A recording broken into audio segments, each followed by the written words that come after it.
नमस्कार दोस्तों, advance class online platform पे मैं ब्रजेश कुमार करंट अफेयर्स के साथ आपका स्वागत करता हूं। आइए देखते हैं करंट अफेयर्स की कुछ बेहतरीन जानकारी। और ये जो करंट अफेयर्स की बेहतरीन जानकारी देखेंगे वो केवल इंपॉर्टेंट टॉपिक के बारे में देखेंगे जो आपके एग्जाम के हिसाब से इंपॉर्टेंट है। आइए देखते हैं। देखिए पहला, Times Higher Education. Times Higher Education जैसे कि आप देख रहे हैं यहां पे Times Higher Education world university ranking 2021। और वर्ल्ड में जो ये रैंकिंग ली गई है दोस्तों, ये रैंकिंग ली गई कौन सी यूनिवर्सिटीज की? एशिया की यूनिवर्सिटीज की। ध्यान रखना दोस्तों, एशिया की यूनिवर्सिटीज की इसके अंदर रैंकिंग ली गई है। और जो ये टाइम्स हायर एजुकेशन है कहां का? ये दोस्तों ये है लंदन का, ये है लंदन का। राइट दोस्तों, आइए देखते हैं इसके बारे में और डिटेल से। देखिए इसमें 100 विश्वविद्यालयों की सूची में 3 भारतीय विश्वविद्यालयों ने इसमें स्थान प्राप्त किया है। देखिए 100 के अंदर 3 भारतीय हैं। कौन कौन से दोस्तों? एक है आपका Indian institute of science Bangalore 37 number पे, और एक है आपका IIT रोपड़, इसको बोलते हैं रोपड़। ध्यान रखना, कहीं के रोपड़ मिलेगा, कहीं रोपड़ मिलेगा। ये है 55वें नंबर पे, और IIT इंदौर ये है 78 नंबर पे। दोस्तों ये जो रैंकिंग निकाली जाती है, ये रैंकिंग निकाली जाती है यूनिवर्सिटी के अंदर क्या क्या कार्यक्रम, क्या क्या प्रोग्राम चलते हैं, रिसर्च में कितना एडमिशन, कितने बच्चे वहां पढ़ते हैं, और क्या क्या अदर एक्टिविटी होती है, क्या क्या कोर्स अवेलेबल कराते हैं, क्या फीस है, और क्या उनका प्लेसमेंट। इस प्रकार के काफी सारे मापदंड बना के ये रैंकिंग तैयार की जाती है। और इस रैंकिंग के बेसिस पे इसमें इंटरनेशनल एडमिशंस वगैरह, इंटरनेशनल एडमिशन या नेशनल एडमिशन वगैरह होते हैं, और एक यूनिवर्सिटी को समझ में आसानी होती है, यहाँ पे इसकी रैंकिंग है। राइट, उसी के हिसाब से इसमें एडमिशन डिसाइड होते हैं। जैसे कि आप देख सकते हैं IIC Bangalore Indian institute of science, इसने 37वां स्थान हासिल करा है, और वर्ल्ड रैंकिंग में ये लगभग 400वें नंबर पे। अभी वर्ल्ड रैंकिंग के बारे में बताऊंगा। ये ध्यान रखना दोस्तों, ये किसकी है? टाइम्स हायर एजुकेशन की रैंकिंग है। किसकी? एशिया की यूनिवर्सिटीज की, एशिया की यूनिवर्सिटीज की। तो इसमें ध्यान रखना IIC जो बेंगलुरु है इसकी 37वीं रैंक है हायर एजुकेशन के अंदर। और नेक्स्ट जो IIT रोपड़ है, IIT रोपड़ की रैंक है दोस्तों 55 number, the Times Higher Education university ranking 2021 के अंडर। IIT रोपड़ कहां पड़ती है दोस्तों? रोपड़ आपकी ये पड़ती है कहां? पंजाब में। ये पड़ती है कहां दोस्तों? पंजाब में। राइट, और यूनिवर्सिटी किसके अंदर आती है दोस्तों? मिनिस्ट्री ऑफ एजुकेशन के अंदर, शिक्षा मंत्रालय के अंदर, मिनिस्ट्री ऑफ एजुकेशन। राइट दोस्तों, ध्यान रखना 55 नंबर किसका है? रोपड़ का।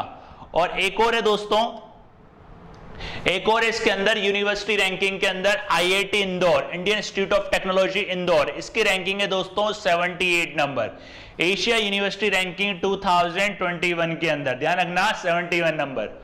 और देखते हैं इसके बारे में थोड़ी जानकारी और लेते हैं। देखिए अगर अपन बात करें इसमें पहले नंबर पर, तो पहला स्थान जो लिया है दोस्तों इसके अंदर वो लिया है त्सिंगहुआ यूनिवर्सिटी। कहां की दोस्तों? चाइना की। उसने इसके अंदर पहला स्थान लिया है। ये देख सकते हैं आप, इसका स्कोर है 20 और त्सिंगहुआ यूनिवर्सिटी कहां की है दोस्तों? ये चाइना की। और दूसरे स्थान की भी अगर बात करें अपन, तो दूसरा स्थान भी चाइना की यूनिवर्सिटी का, ये पीकिंग का, चाइना की यूनिवर्सिटी है पीकिंग यूनिवर्सिटी, ये भी चाइना की है। इसने भी दूसरा स्थान ही हासिल किया है। इसमें टॉप 10 यूनिवर्सिटी की बात करते हैं दोस्तों। टॉप 10 यूनिवर्सिटी जिनकी लास्ट ईयर और अभी की रैंक की बात करते हैं, टॉप 10 है, ये टॉप 10 यूनिवर्सिटीज हैं। जैसे कि इसके बाद 3rd नंबर पे नेशनल यूनिवर्सिटी सिंगापुर, फिर यूनिवर्सिटी ऑफ हांगकांग कौन से नंबर पे दोस्तों? 4th नंबर पे, और फिर नानयांग टेक्नोलॉजी यूनिवर्सिटी का सिंगापुर के अंदर, ये भी आपकी 5th नंबर पे, 5th नंबर पे। ध्यान रखिएगा। यूनिवर्सिटी ऑफ टोक्यो 6 नंबर पे, ध्यान रखिए 6 नंबर पे। 2020 की बात करें तो 2020 में ही दोस्तों 7वें नंबर पे थी। 2020 में 7वें नंबर देख सकते हैं। जो ये टॉप 5 यहां तक है 4 तक तो रैंकिंग सेम है, लेकिन 2020 और 21 के मुकाबले अगर देखें तो 2020 में जो 6 थी नानयांग टेक्नोलॉजी यूनिवर्सिटी सिंगापुर, वो इस साल 21 के अंदर 5वें। और थोड़ा नीचे चलते हैं, जो 7वें नंबर रैंकिंग थी किसकी थी? ये चाइनीज यूनिवर्सिटी ऑफ हांगकांग, जो 7वें नंबर 2021 में थी, 7 नंबर पे 21 में, और 8 में थी 2020 में थी 8वें नंबर पे। इसका मतलब ये हुआ इसकी परफॉर्मेंस बेटर रही है, इसकी परफॉर्मेंस अच्छी रही है, इसलिए इसकी रैंकिंग भी बढ़ी है, राइट। अब यहां पे बात करते हैं, ये आप देखिए ये वाली रैंक थी, ये 5वें नंबर पे थी आपकी लास्ट ईयर 2020 में, the Hong Kong university of science and technology. लेकिन 2021 में ये कितने नंबर पे आ गई दोस्तों? 8वें नंबर पे। उसके बाद देखिए 9 नंबर पे सियोल यूनिवर्सिटी थी, 9th नंबर पे लास्ट ईयर भी थी, इसकी जो रैंकिंग है वो सेम ही है। और जो ये क्योटो यूनिवर्सिटी है, क्योटो यूनिवर्सिटी जो 12वें नंबर पे थी, जो अब आ गई है 10वें नंबर पे। ये दुनिया की टॉप 10 यूनिवर्सिटीज हैं जो एजुकेशन के हिसाब से काफी अच्छी हैं और एडमिशन के हिसाब से भी काफी अच्छा इनको माना गया। डेटा मैंने बताया था दोस्तों, पूरा रिसर्च के आधार पर डेटा तैयार किया जाता है। और अगर आपको याद हो दोस्तों, लास्ट लेक्चर में मैंने आपको बताया था, ये तो था टाइम्स हायर एजुकेशन का। अगर बात करें लास्ट लेक्चर, अगर आपने देखा उसको भी एक बार मैं रिपीट कर देता हूं, centre for world university ranking, centre for world university ranking, ध्यान रखना, सेंटर फॉर वर्ल्ड यूनिवर्सिटी। और अभी जो देखिए आपने होती है टाइम्स हायर एजुकेशन की एशिया यूनिवर्सिटी रैंकिंग, इसके बारे में मैंने आपको डिटेल से भी बताया था दोस्तों। अगर आपने लास्ट लेक्चर देखा हो, अगर नहीं देखा हो तो कोई बात नहीं, कोई घबराने वाली बात नहीं है, आपका रिपीट भी हो जाएगा। अब इसके तहत क्या होगा, इसमें 19,788 संस्थाओं को स्थान दिया गया था, 19,788 संस्थानों को इसके अंदर स्थान दिया गया था। तो ध्यान रखना, CWUR वर्ल्ड यूनिवर्सिटी, ध्यान रखना। और एशिया की कौन सी थी दोस्तों? टाइम्स हायर एजुकेशन, राइट, ध्यान रखना। और इसमें जो शीर्ष पर है दोस्तों, इसमें शीर्ष 2000 संस्थान है, शीर्ष 2000 संस्थान है। और हार्वर्ड यूनिवर्सिटी इसके अंदर पहले नंबर पे, पहले स्थान पर है हार्वर्ड यूनिवर्सिटी। और भारत के 68 संस्थान इसमें शामिल किए गए, मतलब भारत के 68 संस्थान ऐसे हैं जो 2000 के अंदर इसके अंदर इसकी रैंकिंग में शामिल किए गए हैं। जिसमें देखिए IIM की 415वीं रैंकिंग और IISc बेंगलुरु जो टाइम्स हायर एजुकेशन के अंदर 37 नंबर पे थी, वो वर्ल्ड यूनिवर्सिटी के अंदर 459वें नंबर पर है। और IIT कानपुर 818वीं इसकी रैंकिंग है। याद रखिएगा दोस्तों, ये है वर्ल्ड यूनिवर्सिटी रैंकिंग, वो होती है टाइम्स हायर एजुकेशन रैंकिंग। वो एशिया के तौर पे निकाली गई थी, पूरे वर्ल्ड के तौर पे निकाली गई है। दोनों के बारे में याद रखिएगा, क्वेश्चन कैसा ही पूछ सकता है। और भारत की जो यूनिवर्सिटीज है उनकी रैंकिंग भी याद रखिएगा दोनों के हिसाब से, राइट। नेक्स्ट देखते हैं दोस्तों, नेक्स्ट देखिए हॉकी 5S विश्व कप की मेजबानी, हॉकी 5S विश्व कप की मेजबानी होस्ट कौन करेगा? अब पहले तो देखते हैं ये हॉकी 5S क्या है। हॉकी तो सुना था, लेकिन हॉकी 5S क्या है? हॉकी 5S खेल का एक तेजी से लोकप्रिय प्रारूप है, तेजी से प्रसिद्ध होता हुआ एक लोकप्रिय प्रारूप है, जो छोटे पिच पर इसको खेला जाता है, छोटे पिच पर इसको खेला जाता है। ध्यान रखना दोस्तों, छोटे पिच पर हॉकी 5S। तो ये कहां होंगे दोस्तों? ये होंगे आपके ओमान, 2024 में कहां होंगे ये दोस्तों?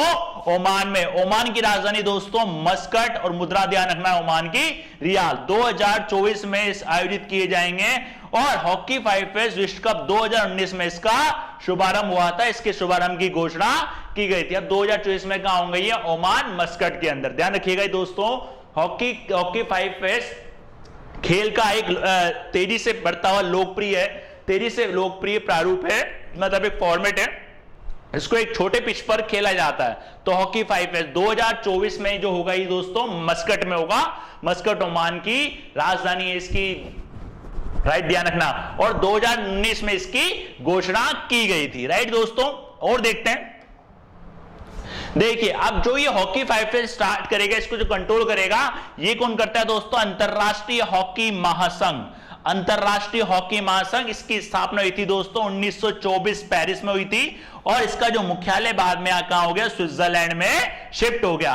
अब आपने अगर लेक्चर देखा हो तो एक हॉकी प्लेयर है गोलकीपर, जिनका नाम है श्रीजेश, श्रीजेश को इसका सदस्य बनाया गया था, मैंने आपको बताया था। उनके साथ साथ और भी कंट्री के खिलाड़ी है जिनको सदस्य बनाया गया था। कौन कौन से हैं? देखिए, एक है मार्लेना रायबाचा, कहां की है? पोलैंड की। और मोहम्मद मियां साउथ कहां के हैं, अफ्रीका के, और मैट सवान कहां के, ऑस्ट्रेलिया के, और इसके जो अध्यक्ष हैं वो है स्टीक हॉर्गन, याद रखना दोस्तों, और श्री जयेश बाल की तरफ से इसके अध्यक्ष का सदस्य बनाए गए थे। याद रखिए ना, अंतरराष्ट्रीय हॉकी महासंघ स्थापना 1924 पेरिस में, और इसका मुख्यालय कहां है दोस्तों, स्विट्जरलैंड के अंदर, राइट। नेक्स्ट आगे देखते हैं।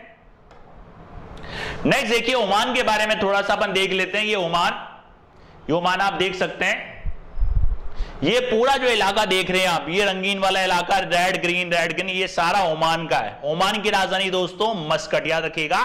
और क्या है इसके पास में, अरेबियन सी। और इधर देख सकते हैं आप, ये है इसके मतलब राइट हैंड साइड में, दाएं हाथ की तरफ लेफ्ट हैंड साइड में सऊदी अरेबिया, और इसके ऊपर थोड़ा जाएंगे यूएई, ध्यान रखिएगा दोस्तों यूएई। तो किसके पास में रहा ये, यूएई और सऊदी अरब के पास में रहा। और ऊपर देखेंगे आप ओमान की खाड़ी, गल्फ ऑफ ओमान की खाड़ी फेमस है। और इसका जो फ्लैग है दोस्तों, इसका फ्लैग भी देख सकते हैं, फ्लैग के अंदर कौन कौन सा, रेड ग्रीन व्हाइट, ये इसका ओमान है। अरेबियन सी, याद रखिएगा। ओमान का पड़ोसी कौन है, एक सऊदी अरब और एक यूएई। अब ओमान की राजधानी की बात करते हैं दोस्तों, ओमान की जो राजधानी है वो है मस्कट। ओमान की राजधानी ध्यान रखना दोस्तों मस्कट, और इसकी जो मुद्रा है वो ओमानियन रियाल, ध्यान रखना दोस्तों, लगभग 190 रुपए की कीमत है इसके रियाल की, लगभग 190 रुपए। और सबसे महंगे रियाल की बात करें तो कुवैतियन रियाल, लगभग 260-65 के आसपास घटता और बढ़ता रहता है। तो ध्यान रखना, हॉकी 5 फेस का आयोजन कहां किया जाएगा दोस्तों, ये किया जाएगा आपका ओमान के अंदर, राइट। नेक्स्ट देखते हैं। नेक्स्ट देखिए 60 राष्ट्रीय फिल्म पुरस्कार। दोस्तों इसके बारे में मैंने आपको पूरा डिटेल से ही बताया था। 66 नेशनल फिल्म अवार्ड, और सबसे बेहतरीन जो बेस्ट एक्ट्रेस का अवार्ड जीता था कंगना राणावत ने। किसके लिए जीता था दोस्तों, पंगा के लिए और मणिकर्णिका के लिए। इसके बारे में मैंने आपको बताया भी था। और एक्टर भी थे, अपने इंडियन एक्टर भी थे मनोज वाजपेयी, उन्होंने भी जीता था। और एक साउथ के भी थे आपके धनुष, उन्होंने भी जीता था। और एक मूवी भी थी आपकी साउथ की मरक्कर, उसके बारे में आपको ये डिटेल से मैंने आपको बताया था। और हाल ही में एक ये फेमस हुआ है फिल्म अवार्ड, किसके लिए फेमस हुआ है, एक अरुणाचल प्रदेश की मूवी है जिसका नाम है वाटर ब्यूरियल, याद रखना दोस्तों, वाटर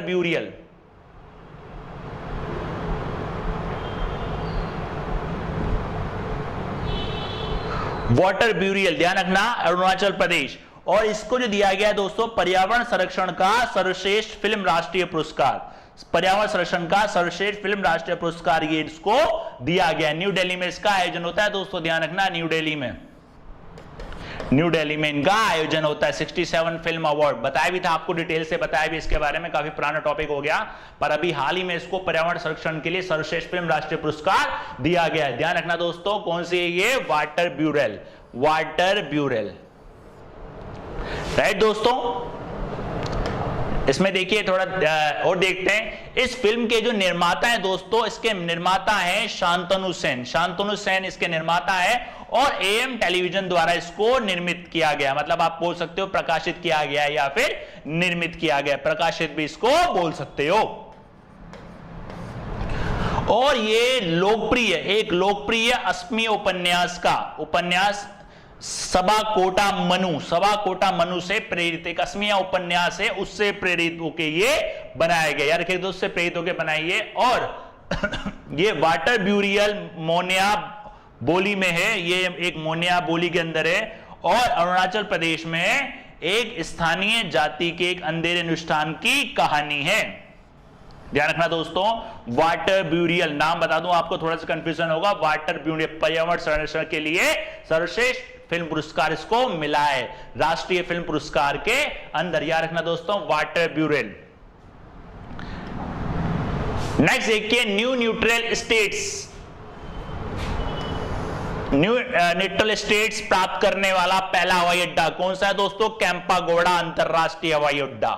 कैंपागोड़ा अंतरराष्ट्रीय हवाई अड्डा दोस्तों कहां पड़ता है, बेंगलोर में, ये पड़ता है आपका बेंगलोर में। और फेमस भी है दोस्तों, अभी यहाँ पे टेक्निक यूज की जाती है, फेस रिकॉग्नाइजेशन टेक्निक, उस पे भी इस पे काम चल रहा है। फेस रिकॉग्नाइज मतलब जैसे कि कोई पासवर्ड, मतलब आपको एयरपोर्ट पे जाने के लिए कोई आधार कार्ड वगैरह कुछ नहीं दिखाना, मतलब आपका फेस स्कैन करके वो पूरा इंफॉर्मेशन ले लेगा। इस प्रकार की यहाँ पे कोई टेक्निक का काम चल रहा है। और ध्यान रखना बेंगलोर कहाँ है दोस्तों, कर्नाटका, कैंपागोड़ा। अब इसके बारे में देखते हैं ये होता क्या है। देखिए दोस्तों, 2020-21 में नेट एनर्जी न्यूट्रल स्टेटस प्राप्त करने वाला पहला हवाई अड्डा है दोस्तों कैंपागोड़ा हवाई अड्डा। कुल मिला के मैं आपको बताऊं, ये जो हवाई अड्डा है इसने पूरा जो अपना काम करा है, जितना भी यूज करा है, सोलर एनर्जी का प्रयोग ज्यादा करा है, सोलर प्लांट ने ज्यादा लगाया, मतलब बिजली की खपत को इसने कम करा है, इसलिए इसको ये दर्जा दिया गया। ध्यान रखना, स्टेटस प्राप्त करने वाला 22 लाख यूनिट ऊर्जा को इसने बचाया है। अब ये 22 लाख यूनिट जो ऊर्जा को इसने बचाया है, अगर अपन इसकी बात करें तो ये दोस्तों एक महीने में लगभग 8,500 घरों को बिजली, 8,500 घरों के लिए ये पर्याप्त है। इतनी बिजली की इसने बचत करी। किससे करी दोस्तों? सोलर प्लांट के जरिए। सोलर प्लेट इसने लगा रखे हैं, और जो इसने सोलर प्लेट लगा रखे दोस्तों, इसने वो जो लगा रखे हैं भवनों की छतों में लगा रखे हैं, कार पार्किंग में लगा रखा है, एयर साइड पर लगा रखा है, कार्गो भवन के अंदर लगा, कार्गो भवन की छतों पर इसने लगा रहा है। कुल मिला के जितनी भी बिजली की आवश्यकता होती है वो सारी ये सोलर से कंजप्ट करता है। पूरे माहौल को इन्होंने मतलब पूर्ण रूप से जो नेचुरल रोशनी होती है, नेचुरल प्रकाश होता है, उससे इसको बना रखा है ताकि बिजली की आवश्यकता कम से कम पड़े। राइट दोस्तों, ध्यान रखना। और एलईडी का ये सबसे ज्यादा उपयोग करता है और प्राकृतिक प्रकाश का अधिकतम उपयोग करता है, जैसा कि मैंने आपको बताया था। एक तो एलईडी का प्रयोग ज्यादा करता है और प्राकृतिक प्रकाश का उपयोग ये ज्यादा करता है। प्राकृतिक उपयोग, प्रकाश के उपयोग से ये होता है बिजली की खपत कम होती है और उसकी जो कंजर्वेशन होता है वो थोड़ा सा ज्यादा होता है। अब आप देखिए 22 लाख यूनिट इसने बिजली बचाई है, 22 लाख यूनिट ऊर्जा इसने बचाई है। अब 22 लाख ऊर्जा आप देखो कितने काम आती है, लगभग 8,500 घरों को बिजली देने के लिए पर्याप्त है। इतनी बचत करी है इसने कैंपागोड़ा एयरपोर्ट। ध्यान रखिएगा दोस्तों, बेंगलुरु कर्नाटका। और अभी भी आपको बताया था बेंगलुरु के अंदर एक यूनिवर्सिटी है, इंडियन इंस्टीट्यूट ऑफ साइंस, जिसने टाइम्स ऑफ एजुकेशन में 37वां स्थान और वर्ल्ड यूनिवर्सिटी के अंदर रैंकिंग के अंदर 459वां स्थान प्राप्त किया है। याद रखिएगा दोस्तों, बेंगलोर के आसपास ही घूम रही है जी के। राइट, अगर आप सारे लेक्चर को ध्यान से देखेंगे, कंटिन्यूटी रखेंगे, तो करंट अफेयर्स का एक भी क्वेश्चन आपका बाहर नहीं जाएगा। करंट अफेयर क्या होती है? जुड़ती चली जाती है, आपस में बनती चली जाती है। राइट, नेक्स्ट देखते हैं दोस्तों। नेक्स्ट देखिए हितेंद्र दवे। हितेंद्र दवे दोस्तों जो है आपके ये सीईओ बनाए गए। ध्यान रखना, Hong Kong Shanghai bank corporation India के सीईओ बनाए गए हितेंद्र दवे। हितेंद्र दवे, ध्यान रखना, Hitendra, Hong Kong Shanghai bank corporation HSBC इसको कहा जाता है। और भारत में एटीएम की शुरुआत करी थी इसने। एटीएम की शुरुआत करने वाला बैंक ही दोस्तों, ध्यान रखना, शुरुआत करने वाला बैंक हांगकांग शांघाई बैंक। ध्यान रखिएगा, इसकी स्थापना 1865 और मुख्यालय इसका हांगकांग में हुई थी, और इसका जो मुख्यालय दोस्तों वो है लंदन यूके के अंदर। ध्यान रखना, लंदन यूके। और इसके जो पूरी दुनिया के सीईओ हैं वो है नोएल क्विन। ध्यान रखना, इसके सीईओ हैं वो है नोएल क्विन। और अगर इंडिया के सीईओ की बात करें, इंडिया के सीईओ है हितेंद्र दवे। जो ये हितेंद्र दवे, इन्होंने हाल ही में इसका पदभार ग्रहण किया है और ये सुरेश रोशा का स्थान लेंगे। ध्यान रखिएगा दोस्तों, ये स्थान लेंगे किसका? सुरेश रोशा। सुरेश रोशा का ये स्थान लेंगे। ध्यान रखिएगा, इनका नाम है सुरेश रोशा और ये जो है इनके स्थान पर कौन है? हितेंद्र दवे। राइट दोस्तों, ध्यान रखिएगा, हितेंद्र दवे। नेक्स्ट देखिए दोस्तों,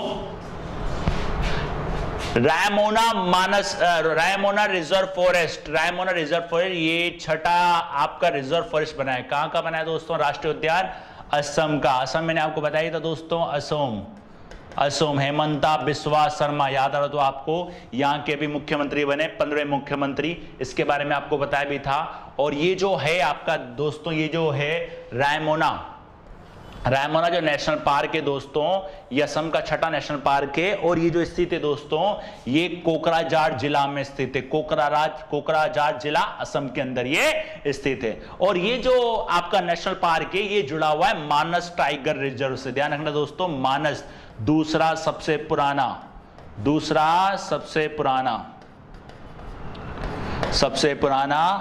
नेशनल पार्क।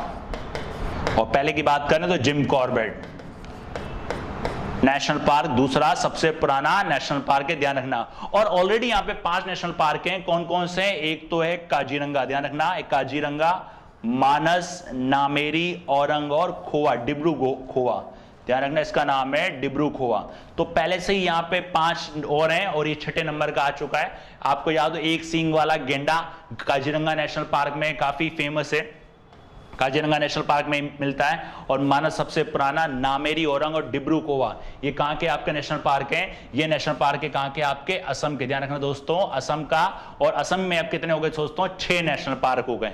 और इनकी इस जो पार्क है, ये रायमोना जो पार्क है, इसकी जो खासियत इसमें जानवर मिलेंगे, एक तो मिलेगा गोल्डन लंगूर और एशियाई हाथी और बंगाल टाइगर आदि इसके अंदर पाए जाते हैं। ध्यान रखना, आदि इनके अंदर मैक्सिमम सबके अंदर पाए जाते हैं, लेकिन जो रायमोना पार्क है इसके अंदर भी ये पाए जाएंगे। इसके लिए फेमस है गोल्डन लंगूर, जैसे कि आप देखते हैं इस प्रकार का गोल्डन लंगूर, राइट। नेक्स्ट देखते हैं दोस्तों,